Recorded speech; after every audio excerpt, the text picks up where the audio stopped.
Hello and welcome to today's webinar from ReposiTrak and the Acheson Group. Take control. Don't let your customers force you to do traceability their way. Just a few housekeeping notes before we get started. You can ask questions using the question panel on your screen. And also, we will save time for questions at the end. So if we do not get to your question, we will be sending out a recap afterwards. And whether or not you're attending today, you will receive a recording and a recap of the presentation tomorrow. So we thank you for being here, and I'd like to welcome our presenter today, Ben Miller from the Acheson Group. So, thanks, Angela. You're welcome. And Ben is an epidemiologist and foodborne outbreak and investigation specialist. He has led the state of Minnesota human and animal food regulatory programs. He served on the FDA's IFT Task Order 6 pilot project for improving product tracing along the food supply system.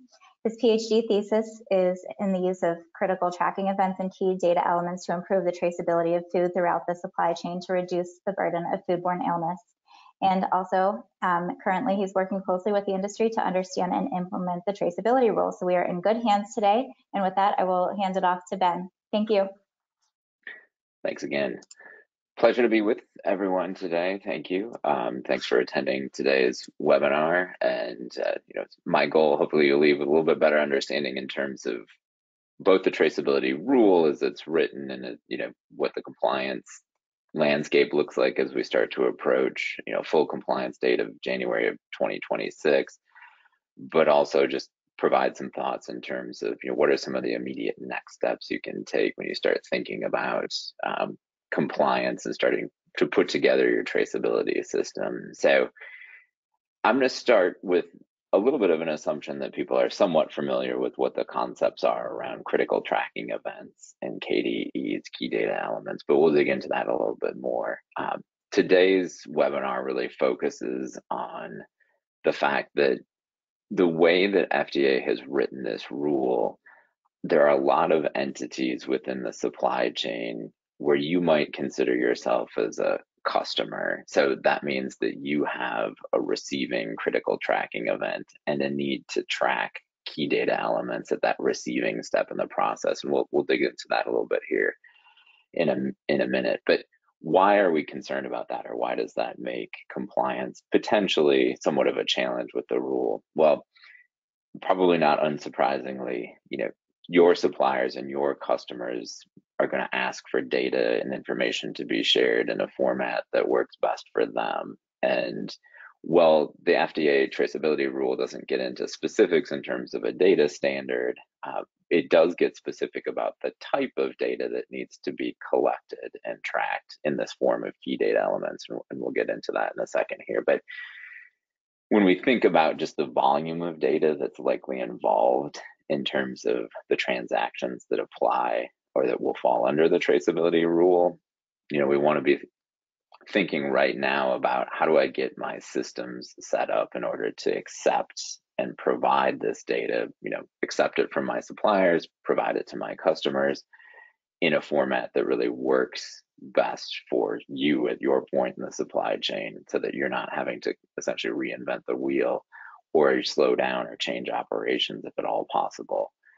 And I think it's important to point out that while labeling may be part of the solution for some people in terms of demonstrating compliance with the traceability rule, it's probably not the only answer, because again, we'll go through a few examples here, but it's important to think about a key component to the traceability rule is the idea of maintaining or creating and maintaining the traceability lot code. So that's one of the key data elements that really ties the supply chain together from a traceability standpoint. So labeling might be part of the solution, but it can't be all of the solution. And so we have to think about electronic data exchange and basically how are we passing information throughout the supply chain.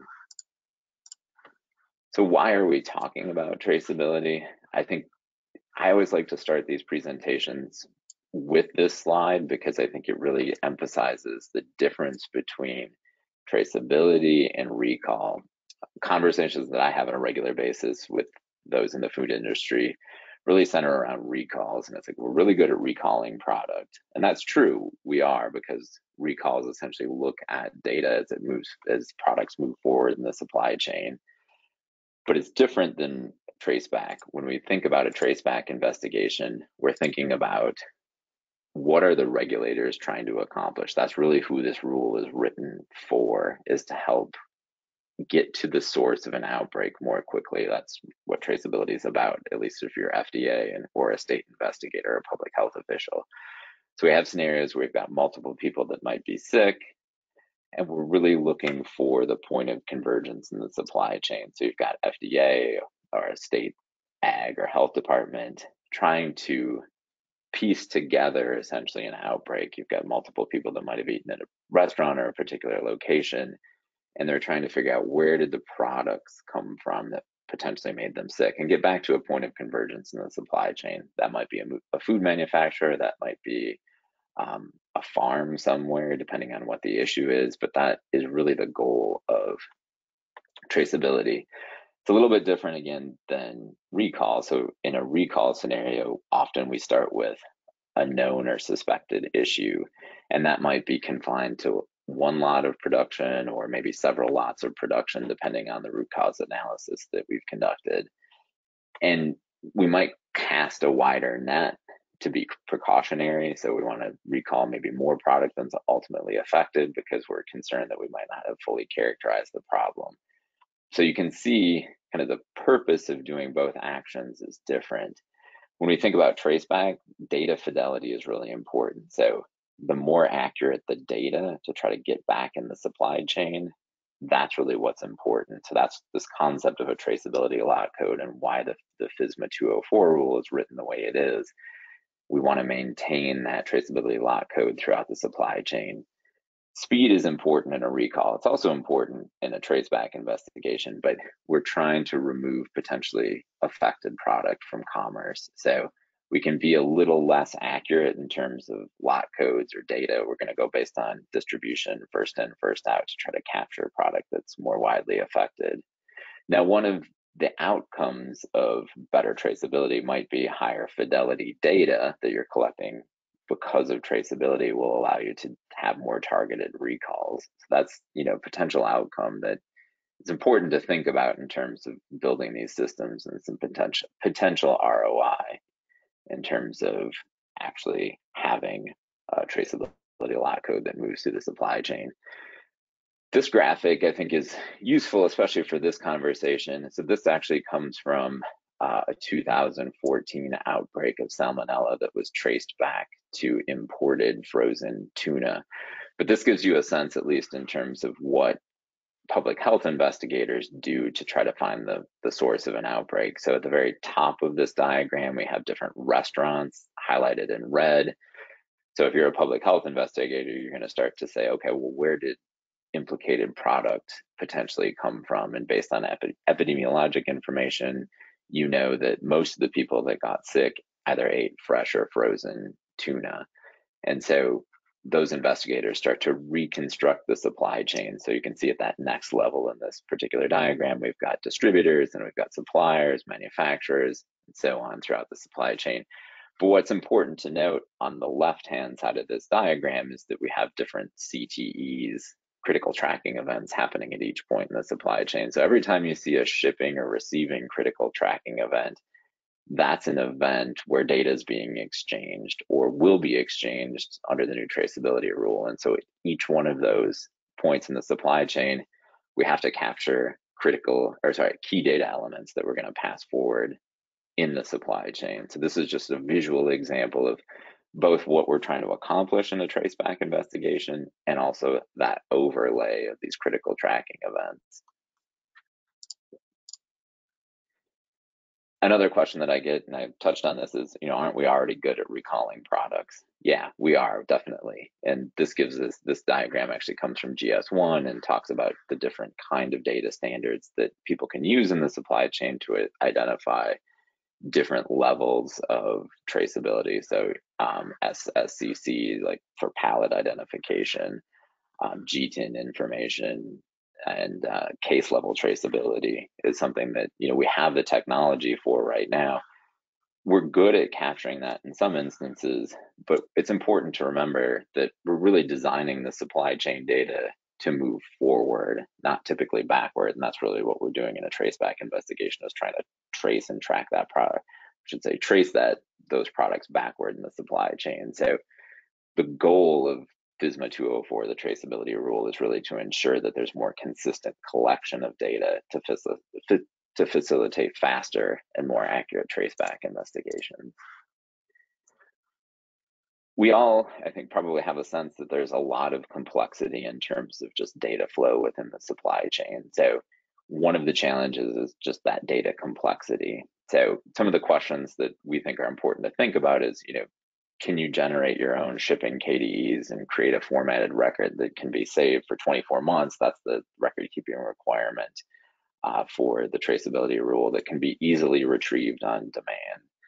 FDA gives you 24 hours in a traceback investigation to provide them with a sortable spreadsheet. And that's an important piece in terms of compliance. So if your current data systems really aren't set up to capture the required KDEs at those shipping and receiving events, and if you can't query that data and pull it out and send it to FDA within 24 hours, there are going to be some compliance challenges there. And touched on, you know, depending on where you sit in the supply chain, you can have dozens or even hundreds of customers. You know, how will you access that information through a proprietary system or portal? You know, are you going to have one data system by which you interact with all those customers? If so, how are you educating them on what those needs are?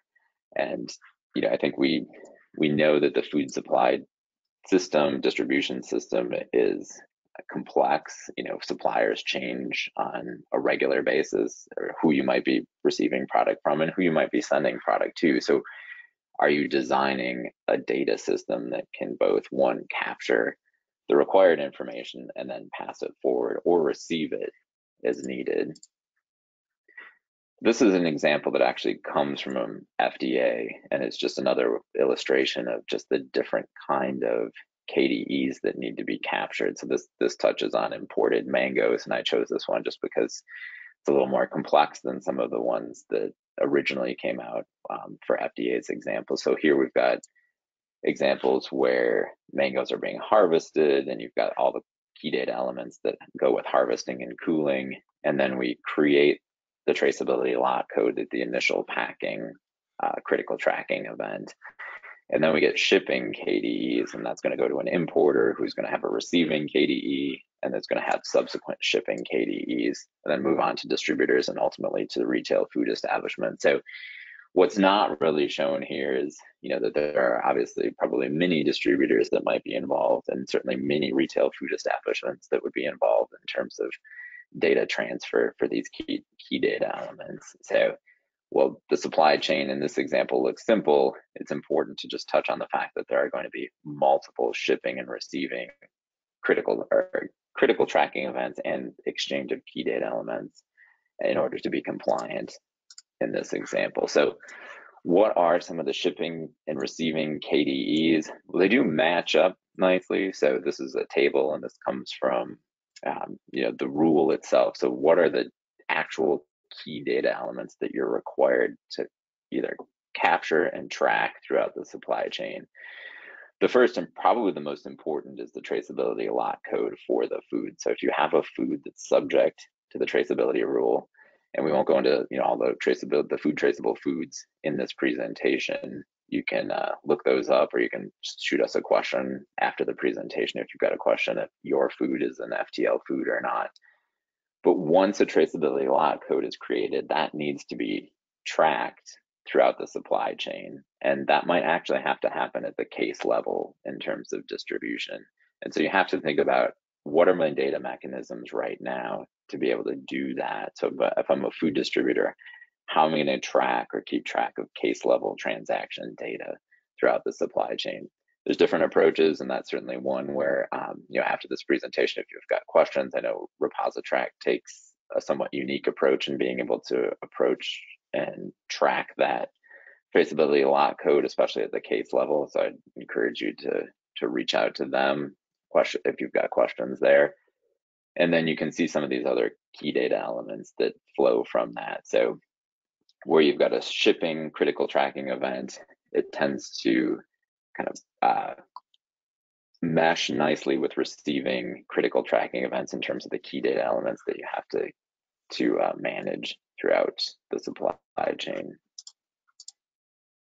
What are some of the challenges for implementation? Again, we've touched on this. Case level traceability is a big one, at least in my opinion, because you have to maintain those traceability lot codes from the point that that traceability lot code is assigned to the point that it actually ends up and is received at a retail location. Does that mean that there has to be a change in operations in terms of how you're labeling or collecting that information? Some of that will depend. Some of it will depend on the data management systems that you have in place. Some of it will depend on if you do decide to change operations in a way that makes that either simpler, or you try to marry up your data collection to your current operations. The next challenge is, are your current data systems that you have sufficient to manage some of these KDE fields and overlay on the critical tracking event processes that are there? Another challenge is the rule itself doesn't specify any required data standards. So while there are data standards out there, and the one that I like to give an example of because it's fairly well established and has been for a long time, is the GS1 standard. That is not a requirement of the traceability rule. So data can be exchanged in a particular, in a variety of formats, but that doesn't always mean that that'll mesh up well within the supply chain itself. Another important thing to think about is error rates. So if you have manual processes for data capture, what are your error rates going to be? The rule doesn't specifically talk about acceptable or not acceptable error rates, but the idea is the data being captured should be accurate, especially if you're providing that to FDA upon request. Another question that we often get is, should we start thinking about tracing everything and not just FTL foods? Well, that might depend on the number of FTL foods that you handle versus non-FTL foods. And there are certain exemptions under the rule as well. So that is something that becomes more of a business decision as you start to look at your foods and your processes. And I think importantly, traceability falls often first to those food safety professionals within a food company, but it really requires a multidisciplinary approach. Not just food safety and quality, but also IT, supply chain management, logistics. Those are the people that we need to get involved in order to basically set up and create a functional traceability system within a food company. So some of the other key questions that I think are important to think about is, your customers are going to want to give you your food traceability information in a way that they can most easily use it, not in a way that's necessarily most easily used by you. So how do you deliver that information? How do you store it? How do you receive it? Where does it come from? And how does it get where it needs to be? Those are all the things that, one, we need to define in terms of process. So figuring out where are my critical tracking events and what key data elements do I actually need to capture? And then how do I share and exchange that information? What kind of tools do we need? Well, we definitely need training around this rule, and that's really part of one of the things that we're trying to accomplish in this webinar series. But when we think about the approach that we've taken for preventive control for qualified individuals and food safety, we've got a standardized training curriculum. Right now, that doesn't exist for traceability, but we can take some of the learnings from that approach and apply it to traceability. So one thing that I like to encourage people to do is start off, by mapping your supply chain, both your internal and external processes, and then create a checklist of questions and processes for that multidisciplinary team. And how are you going to identify what your critical tracking events are and your key data elements, and how does that form your traceability plan? So I think there's also a need for some good traceability plan template examples, and a tag, that's something we're building out and working with our clients to get better defined so that people have a sense of what's a traceability plan that will be FDA compliant. What does that look like?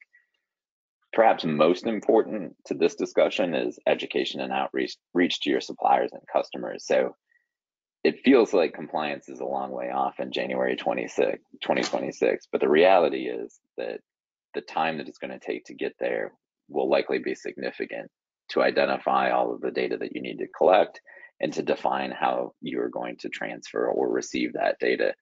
The sooner that you're thinking about that and having those conversations, the more likely it is that you're able to sort of define the field of play, if you will. That you can say, well, we've already structured our systems this way. Here are the key data elements that we need, and here's how we'd like you to send them to us, or here's how we're going to send them to you. The sooner that you do that, and depending on where you sit in the supply chain, the more likely it is you're able to define that process and then cut down on some complexity. If you wait until closer to the compliance date, the rules of the game might already be defined for you, and then you're going to have to try to change your data systems to manage how your customers or your suppliers are going to want data or send data to you. What are some of the resources that are available? GS1 and IFT actually have some really nice resources available on their websites that walk through kind of a process-based approach to this. We at TAG have also developed a traceability toolkit, and we certainly invite people to go to our website and download the first chapter of that toolkit to really start to think about, what do I need to do to get involved? More chapters of our toolkit will be available in the coming several months that will really start to walk through a process-based approach, like we've talked about in this presentation, to try to figure out, separate from any technology solution, what are the steps that I should take to start thinking about mapping my supply chain and identifying the CTEs and KDEs that I need to be compliant. And what IT tools might be available. So can I integrate what needs to be done into my existing IT systems? Do I need a new IT system or a new software solution to really help with compliance? A lot of that's going to be based on your first analysis and looking at kind of this process-based approach of figuring out your CTEs and KDEs and what needs to be collected. Finally, data interoperability is going to be key because we are going to see different data formats that exist. So having conversations, understanding what data you're collecting, how people are going to send you their data. And it's not like this is completely new within the supply chain, but when we go back again to think about traceability lot codes and how do I maintain that throughout the supply chain, that's going to be key in terms of compliance. So what's next? How do you know if you're impacted by the rule? Obviously, you're attending a webinar like this. If there are questions about compliance, do I handle an FTL food? Am I exempt? Those are questions that we can certainly help you answer. If you need help producing your traceability plan, that's something that we can certainly have conversations with you about as well.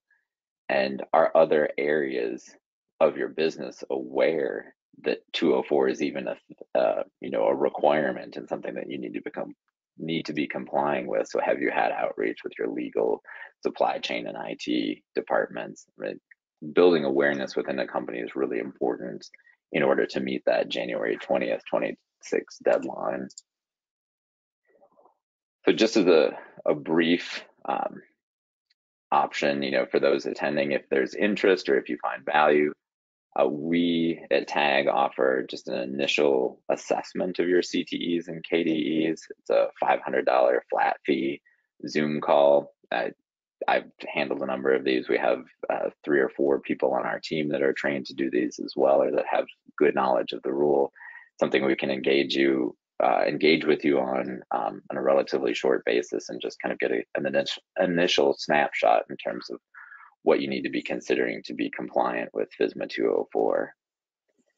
So with that, I will take any questions that we may have, Angela, and look forward to it. Thank you, Ben. We do have a few questions. I'm going to ask a few that are from the same person, but it is actually multiple questions. So the first question is, does grading and degrading come under the transformation step? For example, when we get the produce from our supplier, and if we want to grade it, after this grading process, would we be required to create a new traceability lot code? That's a good question. To answer it definitively, I'd kind of want to look at all the specific aspects of your process, but in general, I can say that if that grading step happens before what we would consider the initial packing step under the rule, before the traceability lot code is assigned, then it may be considered part of the commingling process for produce. But to give you a definitive answer, I'd kind of want to walk through some of the specifics of kind of how it's being received from which farms, things like that. So there's kind of a dividing line between the point in the process where the traceability lot code has to be assigned and then activities that can happen prior to the assignment of that lot code. Okay, thank you. And is somewhat related. Can we have multiple lot codes? For example, grower lot code and the packing or repacking facility lot code? You can have multiple lot codes. You have to ensure that the traceability lot code, when it's assigned at the initial packing event, contains the required information under the rule. So it has to be associated with the correct key data elements. There is some flexibility in that, if you're able to identify the number of farms that are going into that, what constitutes that lot code. But once that traceability lot code is defined and you're identifying how it's defined as part of your traceability plan, that lot code has to be maintained going forward throughout the supply chain. And that's the one that's going to be handed off at your shipping CTEs and your receiving CTEs up until the point that it might be that product or ingredient goes through a transformation event, at which point a new traceability lot code could be assigned. What all should be incorporated into a traceability lot code? Is only grower code permitted as a traceability lot code, or do we have to use a date or a sequential number? The traceability lot code itself can be however you want to define it, but it has to associate to the required key data elements that happen at that initial packing event. And again, it kind of is similar to the first question. Some of it depends on kind of how you're defining initial packing and how that product's flowing in, but there's no requirement in terms of how you define the traceability lot code itself. Again, there's no data standard. So for some people, that could be 1, 2, 3, ABC. Some people may choose to make that traceability lot code based on a date, a farm look, some combination thereof. But the important piece is that however it's defined, that it's associated with the proper key data elements at that initial packing event. I think we have two more. And I think this one is in reference to probably one of the answers that you had given, but is this directed toward PTI stickers per case? Yeah, I mean, PTI is certainly an example of an industry initiative that predates FSMA 204 rule. You want to make sure that in order to be 204 compliant or traceability rule compliant, that all of the information that's moving with that product, even if that label is on the case, that you have identified all of the data elements that are required as key data elements associated with that critical tracking event. I've seen instances sometimes where the case label information will not include all of the key data elements. That doesn't mean they have to show up on the case either. That can be associated with other records that move with that product through the supply chain. So you don't have to have everything on the case, but you have to have the ability to associate that traceability lot code to those key data elements and then produce an electronic sortable spreadsheet within 24 hours. So if your data systems can do that, then you would be compliant in that instance. So it's a good question and an important distinction. Not all key data elements need to show up on a label. And finally, can you give examples of the types of errors that may occur and how to solve them? Yeah, I mean, I think one example is, if you have a highly manual process where you're scanning cases, let's say, that invariably certain cases are going to get missed. So if you're breaking down a pallet within a distribution center, then rebuilding a pallet to go to a retail location where it's going to be a mix of FTL and non-FTL foods. How do you ensure essentially that you're scanning all the FTL foods in order to build that pallet, and then that heads out and gets scanned off at the right point in the process when it's received at a restaurant or a grocery store? So the more we rely on sort of manual scanning processes, that's just an example, the more likely we are to make errors because we miss something or we scan something twice, or basically, when we have human involved in terms of data capture, we do know that error rates go up.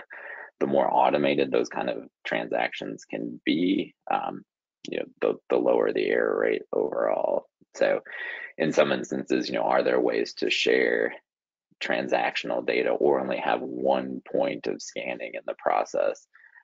Maybe that's at the far end of the supply chain, or at least I should say at the receiving end of the supply chain, that then verifies data back to the shipping CTE. So there's different ways to go about it that might reduce that error rate overall. Essentially, the fewer times that we have a human touch point, the lower the error rate tends to be.